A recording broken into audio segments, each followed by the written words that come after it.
Okay, good morning all. Welcome to Learners Academy.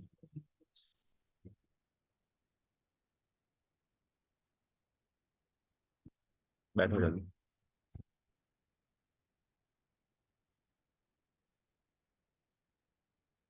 Okay, so this is exercise number बता दो. 8.2 in the new book. Okay, and part 4. So in the part 3, in the previous 3 parts, we have covered up to question number 22, right? Last question हमने ये cover किया था. Topic name is GP. And GP के साथ साथ आप ये भी कह सकते हो जीएम के भी क्वेश्चंस रहेंगे. अब नीचे तो रहेंगे ही रहेंगे, ज्योमेट्रिक मीन के भी क्वेश्चंस रहेंगे. चलिए, तो let's start question number 23, the first question of today. Question number 23 देखो. If the first and the nth term of GP are A and B. GP की फर्स्ट टर्म तो ये है और nth टर्म ये है. nth टर्म मतलब an, nth term मतलब an और फर्स्ट टर्म मतलब a1. ये आपको ए और बी गिवन है. ठीक है, इनकी वैल्यू गिवन है. अब आपको प्रूव करना है कि पहली एन टर्म्स का प्रोडक्ट, सम नहीं कह रहा है, क्या कह रहा है, प्रोडक्ट को पी का नाम दे दिया. पहली एन टर्म्स का प्रोडक्ट यानी कि जैसे पहली टर्म है A1, दूसरी टर्म है A2, तीसरी टर्म है A3, चौथी टर्म है A4, ऐसे करते करते करते करते करते करते लास्ट टर्म AN. ये एन टर्म्स का प्रोडक्ट हो गया. इसको उसने सिंगल लेटर P से डिनोट करा दिया. तो अब आप प्रूव करके बताओ कि इस प्रोडक्ट का स्क्वायर कर दूं तो वो AB की पावर n के बराबर होगा. ऐसा आपको प्रूव करके बताना. ठीक है, क्वेश्चन क्लियर है? बोलो. ए तो पहली टर्म है और बी आखिरी टर्म है. ठीक है, और पी क्या है, इन सारी टर्म्स का प्रोडक्ट. क्लियर है? ए तो पहली टर्म है, बी आखिरी टर्म है, पी जो है इन सारी टर्म्स का क्या है, प्रोडक्ट. तो आप उस प्रोडक्ट का स्क्वायर कर दो या पहली आखिरी टर्म का प्रोडक्ट करके पावर एन कर दो, वैल्यू सेम आएगी. ऐसा आपको प्रूव करना. ठीक है, चलिए. तो गिवन पॉइंट्स है फर्स्ट और nth टर्म. तो फर्स्ट और nth टर्म लिख देते हैं. फर्स्ट और nth टर्म लिख देते हैं जनरल टर्म फॉर्मूला से. Here it is given that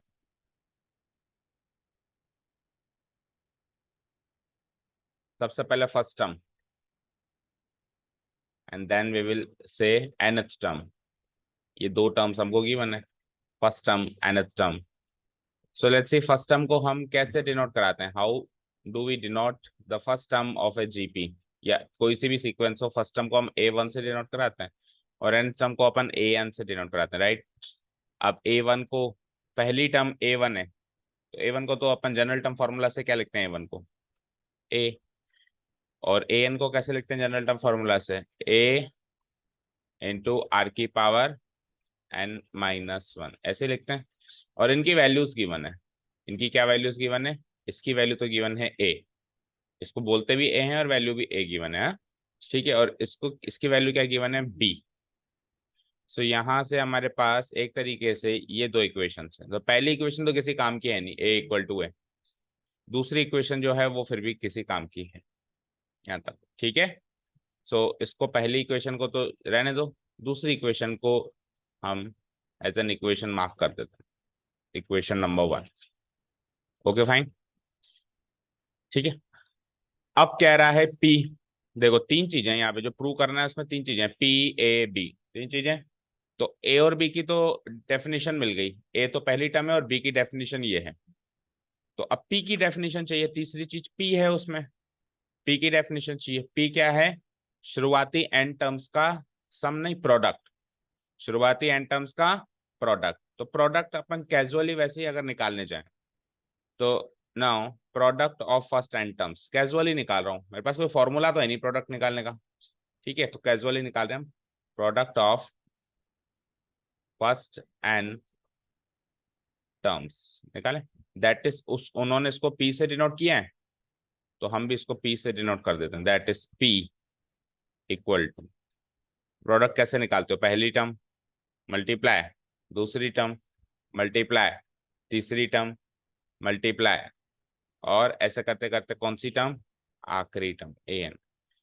इनकी वैल्यूज पुट अप कर देते हैं. जनरल फॉर्म पता है ना सबकी. A1 की जनरल फॉर्म A, इसकी AR, इसकी AR स्क्वायर. तीन चार टर्म्स और लिखते हैं ताकि कुछ चीज समझ में आएगी, है ना. आगे बोलो. AR क्यूब आगे बोलो AR⁴। अब लिखते थोड़ा जाएंगे, 4-5 टर्म्स लिख ली। आखिरी टर्म क्या है, AR⁴ ऐसे ही लिखेंगे, बोलो। Okay fine. अब देखो ध्यान से, अगर इन सब में से मैं ए को कॉमन ले लूं, किसको कॉमन ले लूं, सब में ए कॉमन आ रहा है, टेल मी। ये ले लिया मैंने ए कॉमन। अब बचा क्या देखना है यहाँ पे, यहाँ पे क्या बचा, 1 इंटू यहाँ क्या बचा, आर, यहाँ पे क्या बचा, then R⁴, then n up to the last term में R⁴ बचा। समझ आया यहाँ तक। नाउ व्हाट, अब देखो, ये अभी भी कोई एपी या जीपी तो नहीं बन रहा, बन रहा है क्या, इस दिस एन एपी। अच्छा, एपी तो नहीं बन रहा, चलो जीपी तो बन रहा ही है ना। लेकिन जीपी में भी इंटू इंटू इंटू इंटू आ रहा है, तो product of some terms of GP का कोई फॉर्मूला तो है नहीं कि इसको मैं कन्वर्ट करके एक फॉर्मूला में कन्वर्ट कर दूं, प्रोडक्ट का तो कोई फॉर्मूला होता ही नहीं है ना। तो हमको उसको ऐसी सीरीज में चेंज करना पड़ेगा जहां पे ये प्रोडक्ट से सम में कन्वर्ट हो जाए, किस में कन्वर्ट हो जाए, सम। तो कैसे कन्वर्ट करें, देखो पहली टर्म को थोड़ा सा चेंजेस करके लिख दूं मैं। पहली टर्म क्या है, पहली टर्म क्या है बोलो, 1। पहली टर्म है 1, तो मैं 1 को R⁴ लिख सकता हूँ क्या, टेल मी। और R को मैं R⁴ लिख सकता हूँ। अब देखो सबका बेस R है, तो सबका बेस R है, तो उसको अगर मैं प्रोडक्ट करूंगा तो पावर्स के साथ क्या होता है बताओ, पावर्स के साथ एडिशन हो जाएगा। So it is like A into, अंदर आ जाओ, सबका बेस है R, तो पावर सारी ऐड हो जाएंगी, बोलो। तो 0 +1 +2 +3 up to, how many, n-1। Clear है यहाँ तक, यहाँ तो कोई डाउट नहीं है, ठीक है। अब ये भी देखो, ये टोटल कितनी टर्म्स थी, n, ये टोटल कितनी टर्म्स थी, n, तो ये भी n ही होंगी। a कॉमन ले लिया तो अंदर भी n ही होंगी। और अब r की को कॉमन बेस लेके ऊपर जब पावर्स ऐड कर दी मैंने, तो वो भी n टर्म्स होंगी या नहीं होंगी। और कॉमन सेंस से पता चल रहा है, देखो 1 से लेकर n-1, तो n-1 टर्म्स है, एक टर्म ये भी है, तो हो गई n टर्म्स। तो या तो उसको इसी फॉर्म में, ये एपी दिख रही है ना, 1-1 का गैप, ये एपी दिख रही है, और सम ऑफ कुछ टर्म्स ऑफ एपी का डायरेक्ट फॉर्मूला मेरे पास होता है। या तो इसको एपी मान लो जिसकी पहली टर्म तो होगी 0 और टोटल टर्म्स होंगी n, या तो ऐसे कर लो। या फिर अगर आपको यहां से स्टार्ट करना है, तो पहली टर्म मान लो 1, क्योंकि 0 को ऐड करने से कोई फर्क तो पड़ेगा नहीं, 0 को ना भी ऐड करूं, 1 +2 +3 से स्टार्ट करूं तो भी चल सकता है काम। तो हम क्या कर सकते हैं कि पहली टर्म मान लें 1, और total number of terms n ना मानकर n-1 टर्म्स, क्योंकि एक टर्म हटा दी ना मैंने। कैसे भी कर सकते हो एज यू विश। तो बोलो कैसे करें फिर, फर्स्ट टर्म को 0 लेकर टोटल टर्म्स n माने, या फर्स्ट टर्म को 1 लेकर टोटल टर्म्स को n-1 माने, बोलो कौन से तरीके से करना चाहो। 0 ही रहने दूं, ठीक है, चलो आ जाओ, a इंटू आर तो बेस में है। अब sum of first n terms of an AP का फॉर्मूला बता दो, सम ऑफ, मतलब S N of AP, AP की बात कर रहा हूँ मैं ना, एपी का एसएन का फॉर्मूला। अब आप कह रहे हो एपी ओमिट हो गया, लेकिन एसएन ऑफ एपी का फॉर्मूला देखो काम आ रहा है, बोलो क्या होता है, याद है, n/2 2a + n-1 multiplied by D, ये था। ओके, तो यहाँ पे आओ, n की वैल्यू तो n ही है, n टर्म्स है। पहली टर्म क्या ले रहे हैं अपन, 0, तो 2 × 0 प्लस n तो n ही है, n-1, और कॉमन डिफरेंस 1-1 का है सब में, तो ×1। आगे सॉल्व करते हैं। सो n/2, 2 × 0, ये खत्म हो गई, ये टर्म खत्म हो गई। आगे चलो, n-1 × 1 करेंगे तो n-1 ही आएगा। सो ये एक्सप्रेशन बन गया मेरा, n × n-1/2। इसको लिख दूं मैं यहाँ पे, ये इसका सम है, इसका सम है। तो आप चाहो तो ये जो सम मैंने किया यहाँ पे, वो आप भी ऐसे रफली सॉल्व कर सकते हो। आप चाहो तो इसको ऑन द गो भी सॉल्व कर सकते हो, आप चाहो नहीं, रफली नहीं कर सकते। या तो आप इसको ऑन द गो करो, ये जो मैंने कैलकुलेशन करी इसको यहाँ पे करो, फिर उसके नीचे करो। और या फिर आप इसको साइड में लेके जाके करके आओ, फिर वापस आओ यहाँ पे और फिर वैल्यू पुटअप करो, ठीक है, ठीक है ना। क्या वैल्यू आई बोलो, n n-1 / 2, यहाँ तो कोई doubt, no doubt. Okay fine, ठीक है। अब ये तो देखो पी की वैल्यू है, ये किसकी वैल्यू है? हमारे पास तो पी स्क्वायर है ना, तो अब पी की वैल्यू है कुल मिला के पास आपके पास, है ना। और ए की वैल्यू तो ए ही है और बी की वैल्यू भी है, तीनों की वैल्यू हो गई। So just take the LHS, जो जो वो करवा रहा है, जैसे पी का स्क्वायर करवा रहा है, स्क्वायर कर दो और उसकी शक्ल आरएचएस के बराबर बना दो। भाई जो इक्वेशन हमको प्रूव करनी है उसमें तीन कंपोनेंट्स हैं, पी ए बी, जिसमें ए तो जीपी की पहली टर्म है और जीपी की पहली टर्म वैसे भी यही होती है, तो उसके साथ तो छेड़छाड़ करनी नहीं है। बी की वैल्यू निकाल ली हमने और पी की वैल्यू भी निकाल ली है। अब बस वैल्यूज पुटअप करके इस स्टेटमेंट को प्रूव करना है कि P square equal to A B की होल की पावर है। कर सकते हैं ये तो, कर सकते हैं। ओके चलो देखो कैसे करेंगे। ये पी की वैल्यू है, ये क्या है? पी की वैल्यू है। तो नेक्स्ट पेज पे आओ नाउ। एल एच एस क्या है बताओ? पी स्क्वायर क्या है? पी का स्क्वायर। तो पी की वैल्यू क्या निकाली अभी अभी आपने? ये सारी, तो इसका होल स्क्वायर कर दूं मैं? ए इंटू, बोलना क्या आ रही है? ए इंटू, आगे बोलो अंदर, आर की power n into n minus one whole divided by two. ये तो पी की वैल्यू है। अब इस पूरे का करना है स्क्वायर, इस पूरे का करना है स्क्वायर। स्क्वायर करूंगा तो ए का भी होगा और इस क्वांटिटी का भी होगा, तो ए स्क्वायर मल्टीप्लाइड बाय इस क्वांटिटी का स्क्वायर करेंगे तो पावर, पावर के ऊपर पावर, तो पावर का प्रोडक्ट हो जाएगा। तो n into n minus one by two multiply two, two से टू कैंसिल आउट। तो ये कुछ ऐसा हो रहा है, ए स्क्वायर इंटू आर की power n into n minus one. है तो कोई डाउट?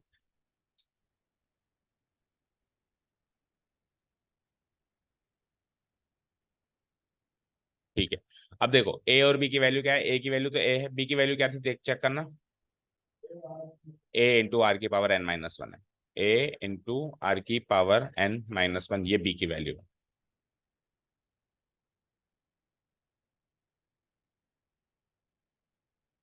और ए की पावर भी आपको एन चाहिए। पीछे से आओ एक बार, पी की वैल्यू करेक्ट है क्या एक बार फिर से देखो। यस, गलती करिए, बताओ क्या गलती करिए, पहचानो। मुझे एक चीज बताना। अच्छा चलो पहले आप पहचान लो, इस प्रोसेस में कुछ गलती है, पहचानो। देखो मैथमेटिकल मिस्टेक है, कैलकुलेशन मिस्टेक।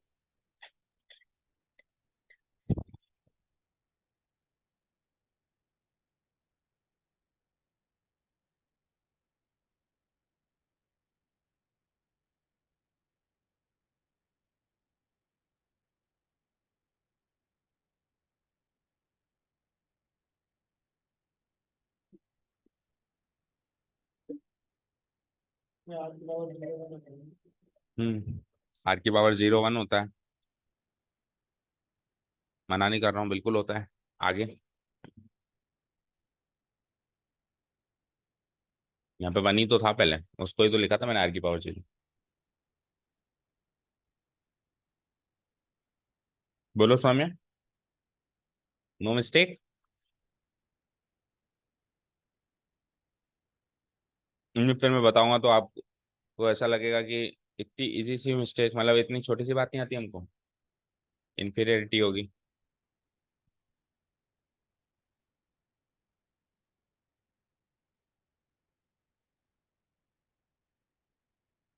बोलो, नहीं आया समझ? चलो मुझे बताओ, हम कॉमन कब लेते हैं? हम कोई भी वैल्यू कॉमन कब लेते हैं? सब में वो सेम हो, ठीक है। तो वो जो सब हो जिसमें वो सेम है, वो सब किस फॉर्म में हो? वो सब जिसमें से आप ले रहे हो एडिशन या सब्ट्रैक्शन। लाइक अगर ऐसे हो 10 प्लस 20 प्लस 30 प्लस 40 प्लस 50, तो इसमें से आप 10 कॉमन ले लोगे, ले लोगे? उधर से दिख रहा है इतनी दूर से, कॉमन लोगे तो क्या बचेगा? 1 प्लस 2 प्लस 3 प्लस 4 प्लस 5, ऐसा तो आप कर दोगे। लेकिन सबका प्रोडक्ट हो रहा हो तो आप 10 कॉमन ले सकते हो क्या? सबका प्रोडक्ट हो रहा है बेटा, तो इस एक्सप्रेशन में से 10 कॉमन लेके 1 इंटू 2 इंटू 3 इंटू 4 इंटू 5 लिखा जा सकता है क्या? 10 गुना 20 गुना, आप खुद सोचो। 10 कॉमन ले लिया, 1 2 3 4 5, 10 गुणा 20 गुणा 30 गुणा 40 गुणा 50 की वैल्यू इस वैल्यू के बराबर होगी। ये तो छोटी वैल्यू दिख रही है, मल्टीप्लाई करो जरा। 3 6 4 24 120, 1200 ही आ रहा है इसका आंसर। और वो कहाँ 1200 आना, इसमें कितने जीरो हैं देखो, 1 2 3 4 5 तो जीरो ही है उसमें। So obviously this value is not equal to this value.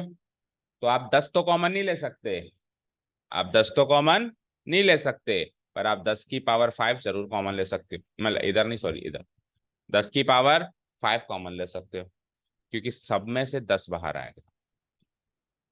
वहां पर तो सिंगल 10 एक ही 10 है, क्योंकि इस 10 को मैं 10 × 1 लिख सकता हूँ, इस 20 को मैं 10 × 2 लिख सकता हूँ, इस 30 को मैं 10 × 3 लिख सकता हूँ। ठीक है, वहां पर इसको 10, इसको 10 × 2, इसको 10 × 3, तो फाइनली सबका प्रोडक्ट हो रहा है। फाइनली क्या हो रहा है, सबका प्रोडक्ट। तो अगर मैं बाहर निकालूंगा तो 10 की उतनी ही पावर बाहर निकलेगी। अब बताओ यहाँ क्या गलती है, ए की पावर ए बाहर नहीं आएगा क्योंकि बीच में प्रोडक्ट हो रहा है। तो कितने टर्म्स है, ये एन टर्म्स है। एन टर्म्स में से ए, इसमें से भी ए, इसमें से भी ए, फिर दूसरा ए स्क्वायर, फिर तीसरा ए क्यूब, ऐसे करते करते करते तो ए की पावर एन बाहर आएगी, ना कि ए बाहर आएगा। ए की पावर एन, ए की पावर, यहाँ तक कोई डाउट नहीं है अभी? ठीक है, यहाँ तक कोई डाउट नहीं है। पीछे आओ, तो पी स्क्वायर भी करोगे तो ए की पावर एन का स्क्वायर, फिर यहाँ पे क्या हो जाएगा, ए की पावर 2n हो गया, ए की पावर 2n और ए की पावर 2n। यहाँ तक कोई डाउट नहीं है, एन एन और लगा दी। अब देखो, एलएचएस तो उठा लिया मैंने, जो आरएचएस में है उसमें ए बी की होल की पावर एन है। तो एन दोनों के पास है ना, देखो इसके पास भी है, इसके पास भी है, तो एन एन को होल पावर लगा के फिर अंदर देखते हैं क्या बचता है। तो अंदर कुछ ऐसे बचेगा, इसका एन और इसका एन चुरा लें, तो इधर क्या बचा, ए स्क्वायर मल्टीप्लाइड बाय इसका एन चुरा लो बस, तो क्या बचा, आर की पावर एन माइनस वन और इस पूरे की पावर एन। यस और नो? अभी अगर वापस सॉल्व करूं तो एन दोनों को मिल जाएगा, तो यही एक्सप्रेशन बनेगा। ठीक है, अब आप देखिए, ए स्क्वायर है, तो ए स्क्वायर को भी मैं लिख सकता हूँ ए इंटू ए इंटू, तो एक ए तो ऐसे रहने दो और एक ए उसके साथ कंबाइन कर लो, ए आर की power n minus, done, whole की पावर एन। अब आप ध्यान से देखिए, ये तो ए है और ए आर की पावर एन माइनस वन क्या है, from equation number 1 it is B. तो हम इक्वेशन नंबर ए आर की पावर एन माइनस वन क्या है, बी। तो मैं इसकी जगह लिख सकता हूँ बी होल की पावर एन, ये प्रूव करना है, या फिर ए बी की पावर एन है ना, ए बी की power n which is our R H S, prove is our R H S. तो एल एच एस उठाया, पी स्क्वायर और आर एच एस के बराबर प्रूव किया। ठीक है, ठीक है ना? तो ये लेवल ऑफ क्वेश्चंस आएगा एग्जाम में, ये लेवल ऑफ क्वेश्चंस एग्जाम में हम फेस करने वाले हैं। चलें नेक्स्ट क्वेश्चन पे, चलें। ओके 24 कर दूं डिलीट, समझ आ गया? 24 है, show that the ratio of the sum of the first n terms of the GP to the sum of the terms from n plus 1th to 2nth term is 1 divided by r की power n। पहले तो ये कह रहा है कि पहली term से लेकर a1 a2 a3 ऐसे करते करते पहली टर्म से लेके n टर्म्स का सम करो, sum of first n terms of GP करो। ऐसे करोगे, प्लस लगा देना बीच में। फिर ये क्या कह रहा है, वहीं रुको मत, अगली टर्म क्या होगी, अगर ये nth टर्म है तो n प्लस 1th टर्म भी हो सकती है ना आगे, तो A N plus one, then A N plus two, उससे अगली term A N plus three, ऐसे भी चलती जाएगी आगे। और आखिरी में 2nth टर्म भी आ सकती है, 2nth टर्म। इनका भी सम करो, इनका भी क्या करो, सम करो। और ये सम का रेशियो करो, क्या करो, रेशियो। दैट मीन्स ये जो भी वैल्यू आए डिवाइडेड बाय ये जो भी वैल्यू आए, तो वो रेशियो ये आएगा, ऐसा प्रूव करो। आ गया समझ में, क्वेश्चन समझ में आ गया?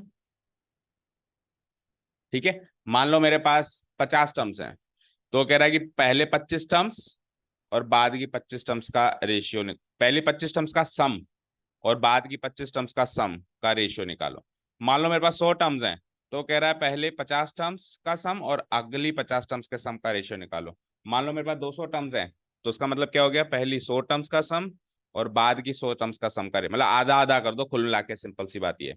अगर आपके पास 2n टर्म्स है ना, तो n टर्म्स का सम अलग निकालो, और बची हुई n टर्म्स का सम, यानी कि n+1 से काउंट करते हुए बची हुई जितनी भी n टर्म्स बचती है उसका सम अलग निकालो, और उसका रेशियो निकालो, और रेशियो ये आना चाहिए 1/r⁴n। ठीक है।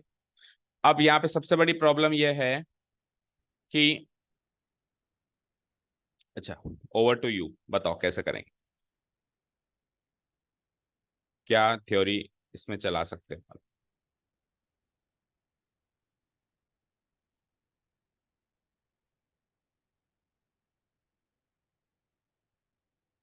तो जीपी पढ़ा दिया हमने, तो जीपी के कॉन्सेप्ट पढ़ा दिए। अब क्वेश्चंस का तो कोई अंत ही नहीं है। आपको लगेगा ये अच्छा क्वेश्चन है, उसके अगला यार ये भी अच्छा है, यार ये भी अच्छा है, तो कितने ही करा लो उसका तो कोई अंत होता नहीं है। अल्टीमेटली तो आपसे क्वेश्चंस एग्जाम में तभी होंगे जब आप अभी इस क्वेश्चन की थ्योरी बताना शुरू करेंगे। सॉल्व तो हम करेंगे, बट एटलीस्ट माइंड में ये तो पता होना चाहिए कि इस क्वेश्चन को आगे कैसे बढ़ाएं, अप्रोच कैसे करें, अटेम्प्ट कैसे करें।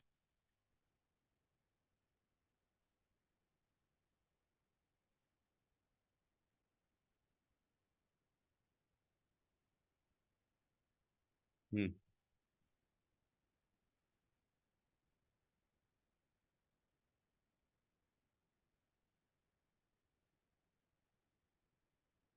अरे sum of first n terms of GP नहीं जानते?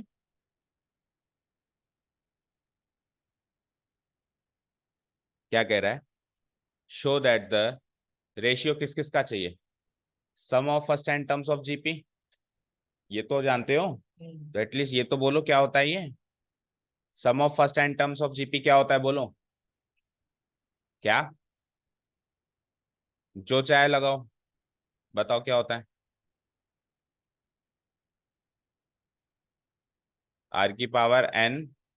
r⁻n−1 डिवाइडेड बाय r−1, ये तो पता है ना एटलीस्ट। अब अगली एन टर्म्स का सम नहीं पता, बस यही मुद्दा है ना। पहली एन टर्म्स का सम तो पता है, अगली एन टर्म्स का सम नहीं पता। तो ऐसा क्वेश्चन 10th में नहीं किया था क्या, वहां पे एपी में किया था, कि हमको अगर कुछ टर्म्स गिवन है लाइक दिस, तो शुरू की कुछ टर्म्स का सम निकालने का फॉर्मूला तो हमको एपी में भी मिला था, अभी जीपी में मिल गया। लाइक मैंने कहा शुरू की 5 टर्म्स को जोड़ो, ये फॉर्मूला हमारे पास एपी में भी था, अभी जीपी में भी है। मैंने कहा शुरू की 8 टर्म्स को जोड़ो, उसका भी है। लेकिन बीच की टर्म्स जोड़ो है, जैसे यहां से स्टार्ट करके टर्म्स को जोड़े, तो उसका डायरेक्ट फॉर्मूला तो नहीं है, पर एक जुगाड़ लगाया था, याद हो तो, याद आया। सबका निकाल के इतना माइनस करो ना, ये जुगाड़ अपन ने क्लास 10th में लगाया था नहीं लगाया था, टेल मी, बस इतना सा बताओ। वहां पे बीच की कुछ टर्म्स का सम नहीं निकलवाता, जैसे 50 टर्म से मैं कहता था आपको 21वीं टर्म से लेकर 38वीं टर्म्स का सम निकालो। कैसे निकालते थे, पहली 38 टर्म्स का सम माइनस पहली 20 टर्म्स का सम, तो वो 21 से 38 टर्म्स का सम होता था कि नहीं होता था, होता था। तो ऐसे ही करेंगे हम। कैसे करेंगे, चलो स्टार्ट राइटिंग। सबसे पहले अपने को फर्स्ट एन टर्म्स का सम है ना,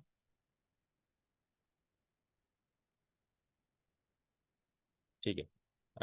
एक एक इसका स्ट्रक्चर तैयार करते हैं। Let the given GP B, इसकी जीपी कुछ ऐसी मान लेते हैं। हल्का सा स्ट्रक्चर दिखाई देगा ना तो क्वेश्चन थोड़ा सा इजी लगेगा। So let the given GP is a1 comma a2 comma a3 comma a4 up to an, up to an। लेकिन an पे रुकना नहीं है, आगे 2n तक जाना है, 2n टर्म्स है इसमें। तो उससे अगली टर्म an+1, उससे अगली टर्म an+2, उससे अगली टर्म an+3, फिर ऐसे करते करते करते लास्ट टर्म a2 है। तो ये इस प्रकार की जीपी है, यस और no, as per the question, जिसमें एन टर्म्स नहीं है, वैसे हम एन टर्म्स ही मानते हैं फाइनल, पर इस बार 2n टर्म्स। ठीक है। अब आपको यहां से लेके यहां तक का सम चाहिए, दूसरा आपको यहां से लेके यहां तक का, तो इसको, इस सम को और इस सम को कुछ लेटर से डिनोट करा देते हैं। तो लेट से इसको एस और इसको एस डैश कह देता हूँ। ठीक है, इस सम को एस और उस सम को क्या कह देता हूँ, एस डैश। ऐसे गलती से मत कर देना कि ये S1 है और ये S2 है, क्योंकि S1 और S2 का तो मीनिंग ही कुछ और होता है। S1 का मीनिंग होता है पहली टर्म का सम, S2 का मीनिंग होता है पहली 2 टर्म्स का सम। तो उसका मीनिंग वाइज डिफरेंस आ जाएगा, इसलिए एस और एस डैश से डिनोट करा दो। ठीक है, यहाँ तो कोई डाउट नहीं है। चलो अब अपन एस और एस डैश निकालते हैं, फिर रेशियो निकालते हैं, रेशियो मैच हो जाएगा। ठीक है, निकालें S. So now sum of first n terms, sum of first n terms, that is, तो हमने उसको किस लेटर से मार्क कर दिया, एस से। और अभी आपने फॉर्मूला बताया, कोई भी फॉर्मूला, आपको आर तो पता है नहीं ना, आर ग्रेटर देन 1 या लेस देन 1 है, तो आप कोई भी फॉर्मूला लगा सकते हो, लेकिन जो फॉर्मूला यहाँ लगाओ वही फॉर्मूला यहाँ लगाना, फिर चेंज मत कर देना। सो आपने जो फॉर्मूला बताया वही लगा देता हूँ मैं, आर की power n minus 1 divided by R minus 1। कोई डाउट नहीं है? ठीक है, अब यहां से लेके यहाँ तक का सम निकाल रहा हूँ, देखो मैं again, sum of the terms, या तो लिख दो नेक्स्ट एन टर्म्स, या तो क्या लिख दो, फर्स्ट एन टर्म्स की जगह नेक्स्ट एन टर्म्स, या फिर क्वेश्चन की लैंग्वेज में लिखो n+1th से लेके 2nth टर्म्स।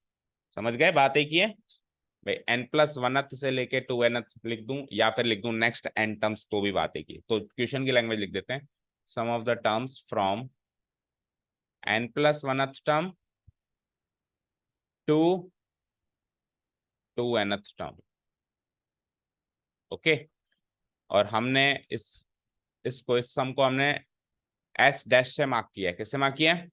S dash. निकालने का तरीका भी बताया, जुगाड़ करना पड़ेगा, पूरा सम निकालो 2n तक, और उसमें से इतना सम घटा दो, तो पूरा सम 2n टर्म्स का सम क्या होगा, S2n, राइट। और इसमें से क्या होगा, Sn, और Sn ऐसी है वैसे तो देखा जाए तो, ठीक है ना, S2n माइनस Sn निकालते हैं हम, इक्वल टू, तो S2n बोलो, 2n टर्म्स का सम क्या होगा, फॉर्मूला से बताओ, 2n टर्म्स का सम क्या होगा, a इंटू आर की power 2n minus 1 divided by R minus 1, ये तो 2n टर्म्स का सम, माइनस Sn टर्म्स का सम, ये अभी निकाला था हमने, क्या, a, कॉपी पेस्ट करो, आर की power n minus 1 divided by R minus 1। कोई डाउट नहीं है ना यहाँ तक? ओके, कुछ चीजें कॉमन दिखाई दे रही होंगी आपको, ए तो न्यूमरेटर में, आर माइनस 1 डिनोमिनेटर में, और भी कुछ चीज कॉमन है, ध्यान से देखो। चलो एक बार जो दिख रहा है वो करो पहले, ए डिवाइडेड बाय आर माइनस 1 तो कॉमन है, राइट, ये कॉमन है, ब्रैकेट लगा दो। और अंदर क्या बचता है, यहां से बचता है आर की power 2n minus 1, then minus, और यहां से क्या बचता है, आर की पावर n और माइनस माइनस प्लस, तो ये -1 से +1 गया, -1 से +1 गया, तो बचा आर की पावर 2n और आर की पावर n। अब आर की पावर 2n और आर की पावर n में से अगेन कॉमन आ रहा है आर की पावर n, क्योंकि आर की पावर 2n का मतलब क्या होता है, आर की पावर n का स्क्वायर, या फिर ऐसे कह सकते हो आर की पावर n इंटू आर की पावर n, नहीं ऐसे कह सकते हैं क्या, n, हाँ तो आर की पावर n इंटू आर की पावर n कह सकता हूँ ना, आर की पावर n इंटू आर की पावर n, तभी तो ये n+n2n है, तो एक आर की पावर n कॉमन लूंगा तो एक आर की पावर n बच जाएगा, ठीक है। सो और सिंप्लीफाई कर देता हूँ, तो a इंटू आर की पावर n भी बच गया बाहर, डिवाइडेड बाय आर माइनस 1 नीचे है ही सही, और इधर बचता है आर की पावर n, और माइनस इधर में से आर की पावर n में से आर की पावर n, तो 1। तो ये इसकी मोस्ट सिंप्लीफाइड फॉर्म होगी, इससे आगे तो ये सॉल्व हो नहीं सकता। अब रेशियो निकाल लो, एस का एस डैश से रेशियो निकालो, कुछ कुछ कट जाएगा, और जो डिजायर्ड रिजल्ट है वो आपको मिल जाएगा। करें, रेशियो निकालें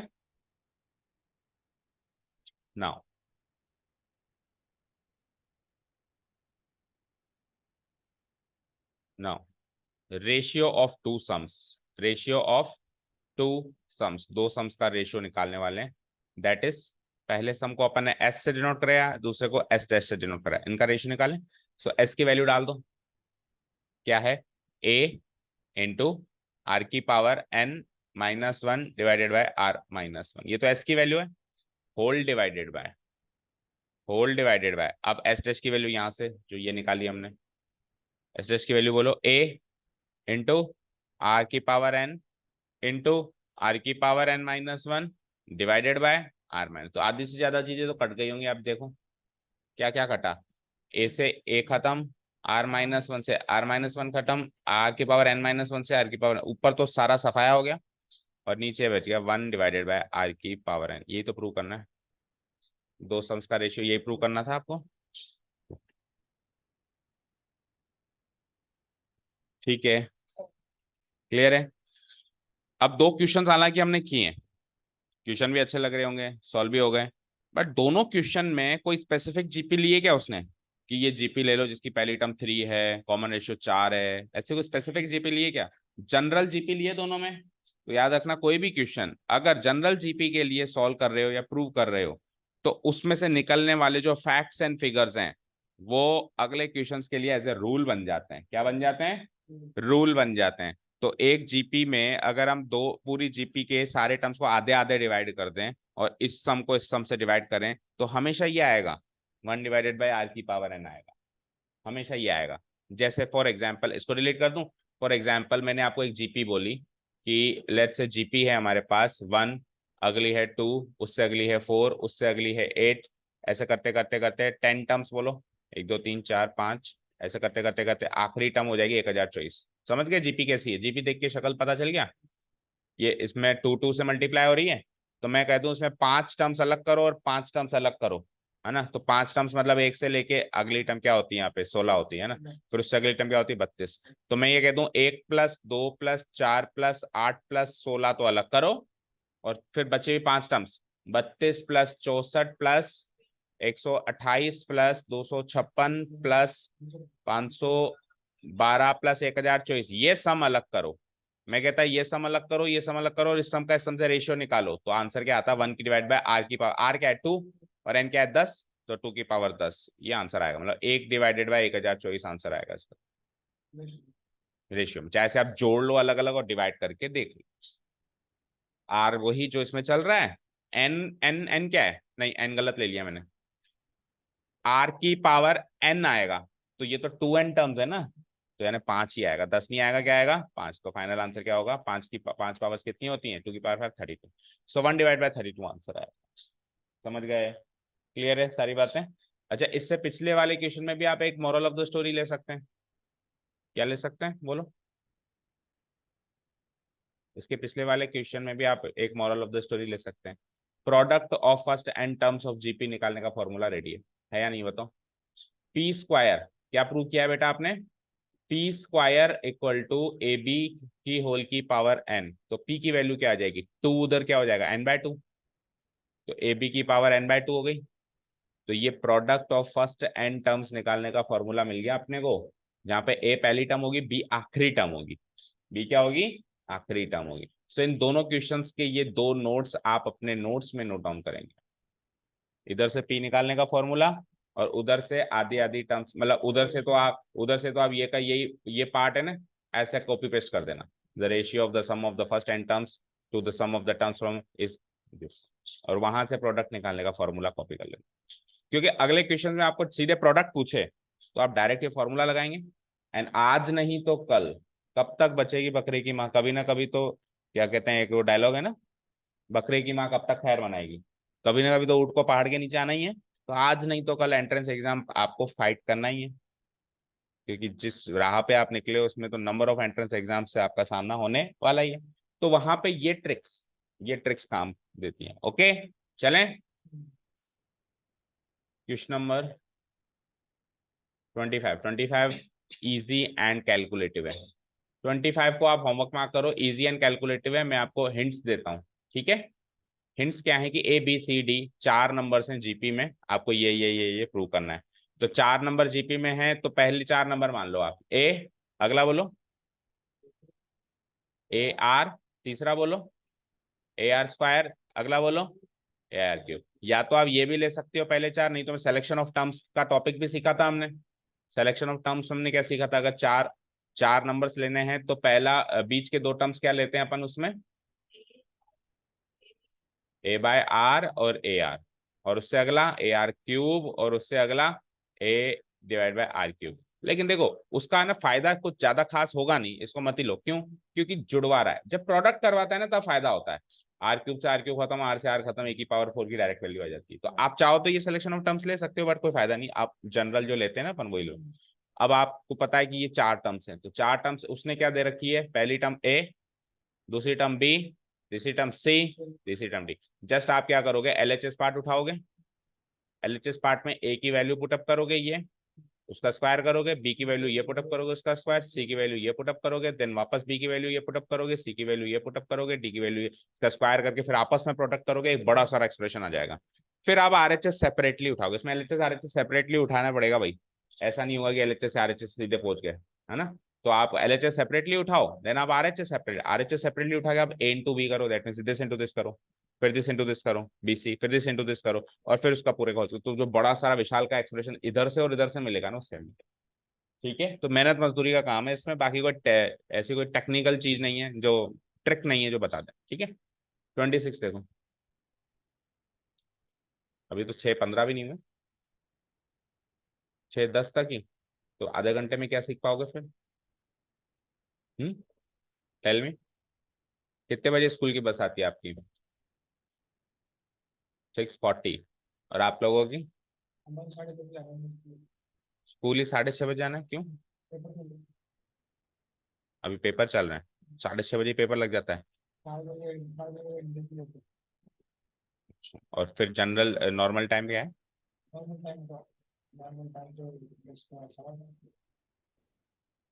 ठीक है, जाओ आप ये क्वेश्चन देख लो फिर जाओ। 26 देखो,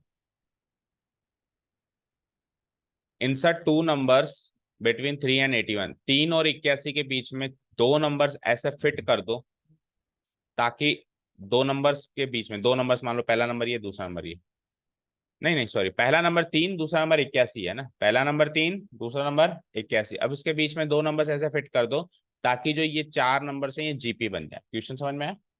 समझ में आ गया? तो इसको करने के दो तरीके हैं। एक तो तरीका हमने ये सीखा है कि जब भी अपन कुछ नंबर्स फिट करते हैं दो नंबर्स के बीच में, तो वहां पे अपन उन सबको, उन सारे नंबर्स को G1 G2 G3 G4 ले लेते हैं। ठीक है ना, जीएम वाला कॉन्सेप्ट सीखा था, कितने भी GN नंबर्स फिट कर सकते हैं ना।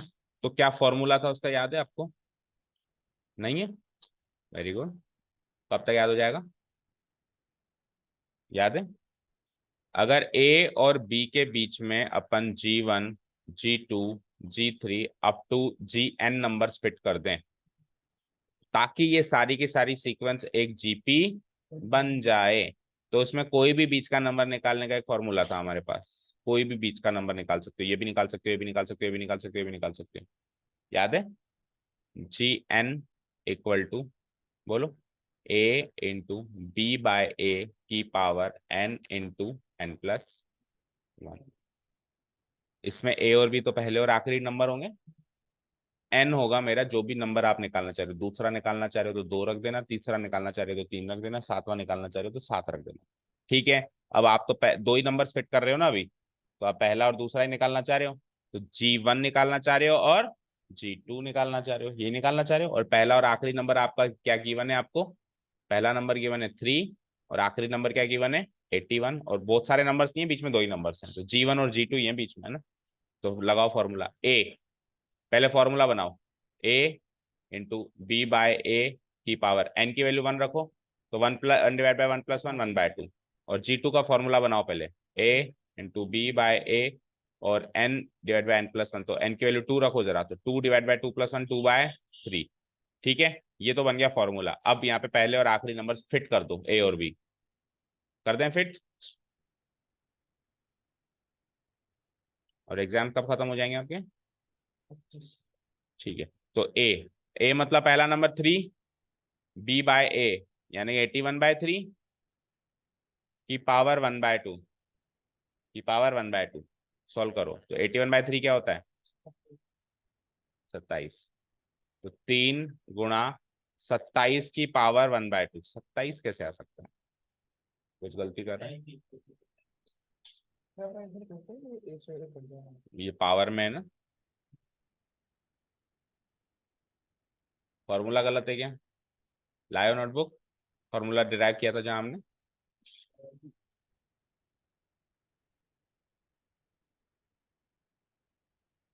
और नीचे आओ एक बार, ए, ए यानी कि 3, B/A 81/3 की पावर 2/3,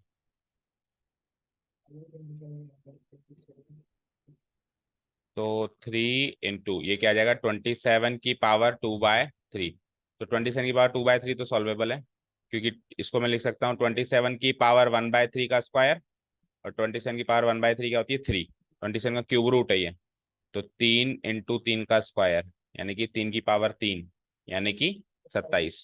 तो ये तो आ गया, वो नहीं आ रहा, वो यहाँ पे 3 आना चाहिए, 3 × 3 = 9, तो फिर फॉर्मूला में मिस्टेक है, दैट मीन्स, है ना।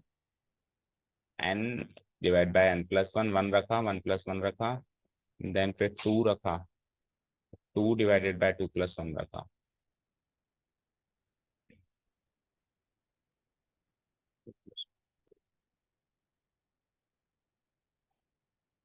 चलो करो फटाफट से रिवाइज फॉर्मूला। क्या फॉर्मूला था हमारे पास? फॉर्मूला तो यही है, a divided by b by a की पावर n, यही लगाया हमने भी।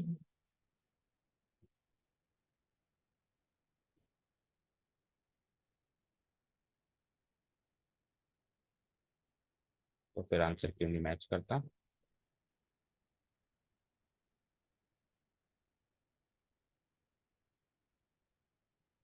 a divided a into B by a की power n divided by n plus one, n divided by n plus, n divided by n plus one, ठीक है। तो one यहाँ पे लगाया, वन प्लस वन यहाँ लगाया, टू, टू यहाँ पे लगाया। इसको सॉल्व नहीं कर सकते अपन, रूट 27 क्या होता है? Three root three.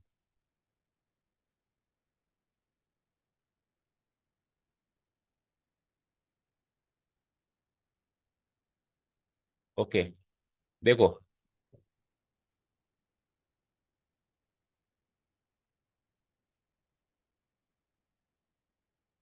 देखो, फॉर्मूले हम गलत लगा रहे हैं। ऐसे होता है, देख लो अब इधर, फॉर्मूला तो यही है बट हम इसको यूज गलत कर रहे हैं। देखो यहाँ पे n हमेशा वो होगा जितनी नंबर्स हैं ये बीच में, n हमेशा क्या होगा? जितने नंबर्स हैं, ठीक है। और ऊपर जो है न्यूमरेटर में वो आएगा जो अपन यहाँ रख रहे हैं। जैसे न्यूमरेटर में यहाँ तो सही रखा है मैंने वन, और यहाँ पे न्यूमरेटर में मैंने सही रखा है टू। लेकिन ये जो n है ना नीचे वाला, ये n मतलब दो अलग अलग n है ये। आप इसको n divide by n plus one, तो gn निकालना ना, इनमें से आखिरी नंबर निकालने का फॉर्मूला बनता है ये, इनमें से आखिरी नंबर यहाँ पे आप क्या करोगे, जब पहला नंबर फिट करोगे तो वन, जब दूसरा नंबर फिट करोगे तो टू, लेकिन नीचे दोनों में थ्री आएगा। यहाँ पे आप ये वन नहीं फिट करोगे, नीचे तो ये टोटल नंबर्स आएंगे जितने की, जो भी यहाँ पे टोटल नंबर्स हैं। जैसे दो नंबर्स है ना, तो n की वैल्यू टू ही रहेगी। समझ गए? अभी क्लियर है? जब दो नंबर्स हैं तो यहाँ पे n की वैल्यू दोनों जगह थ्री रहेगी। अब आ गया ना आंसर? तो ये क्या हो गया, one by three, one by three, 27 की पावर वन बाय थ्री क्या होती है? थ्री, थ्री थ्री जा नाइन। तो दो नंबर्स कौन से मिले? 9 और 27। अब देखो तीन को यहाँ रखा, फिर नौ, फिर 27 81, तो बन रहा है ना ये जीपी, ठीक है। तो ये तरीका अगर समझ में आया हो तो अच्छी बात है, और नहीं आया हो तो आप भूल जाओ उस तरीके को। हमारे पास चार नंबर्स हैं, 3 81, और हमको बीच में दो नंबर्स फिट करने हैं। कितने नंबर्स फिट करने हैं? दो नंबर्स फिट करने हैं। तो लेट से ये नंबर है A1, ये है A2, ये है A3, ये है A4। A1 को मैं क्या लिखता हूँ? A। क्या लिखता हूँ? A1 को लिखता हूँ मैं A। A2 को क्या लिखता हूँ मैं? AR। A3 को क्या लिखता हूँ मैं? AR square. और A4 को क्या लिखता हूँ मैं? AR cube. आप क्या करो, लास्ट टर्म से कॉमन रेशियो निकाल लो, लास्ट टर्म को कंपेयर करके कॉमन रेशियो निकाल लो। जो है ना, AR क्यूब की वैल्यू 81, चेक करो, AR क्यूब की वैल्यू 81। हमने एपी में सीखा था कि एपी की कोई भी दो टर्म्स पता हो तो उस एपी के सारे राज पता है, उसमें ए और डी दोनों पता है। तो एक जीपी के अगर दो टर्म्स पता हो तो जीपी के भी सारे राज पता है, ठीक है ना। देखो पहली को पहली से कंपेयर करके तो ए मिला, और आखिरी को आखिरी से कंपेयर करके आर मिल जाएगा। AR क्यूब 81 रख दिया, ए की वैल्यू थ्री है ही सही, तो three into R cube equal to 81। तो आर क्यूब की वैल्यू हो गई 81/3, दैट मीन्स 27। तो आर क्यूब अगर 27 है तो आर की वैल्यू 27 की पावर 1/3, या क्यूब रूट ऑफ 27 कह लो थ्री। सो ए पहले क्लियर हो गया था, आर अभी आ गया। अब क्या है, बाकी जीपी बना लो। जैसे दूसरी टर्म चाहिए, दूसरी टर्म चाहिए तो ए इंटू आर, तो थ्री इंटू थ्री। तीसरी टर्म चाहिए तो ए इंटू आर स्क्वायर, यानी थ्री इंटू थ्री स्क्वायर, तो ये 9 हो जाएगा और ये 27 हो जाएगा। तो अगर अपने को जीएम वाला कॉन्सेप्ट नहीं याद है तो जस्ट जीपी के कॉन्सेप्ट को इस्तेमाल करके अपन निकाल सकते हैं। पहली टर्म से ए निकल जाएगा, आखिरी टर्म से आर निकल जाएगा हमेशा। ए और आर निकल गया, जो चाहे वो निकाल लो, जो भी आपकी मर्जी है वो आप निकाल सकते हो। तो वो कॉन्सेप्ट समझ में आता है तो अच्छी बात है, नहीं तो आप ये जीपी वाला कॉन्सेप्ट आप दोनों लिखते ना एक बार के लिए नोट्स में तो, एंड उसके बाद फिर जब आप एग्जाम में यूज करें तो you can use that method and you can use GP method as well, ठीक है। चलो जाओ फिर बाकी क्वेश्चंस करो। Thank you so much for listening to us, have a nice day, keep learning and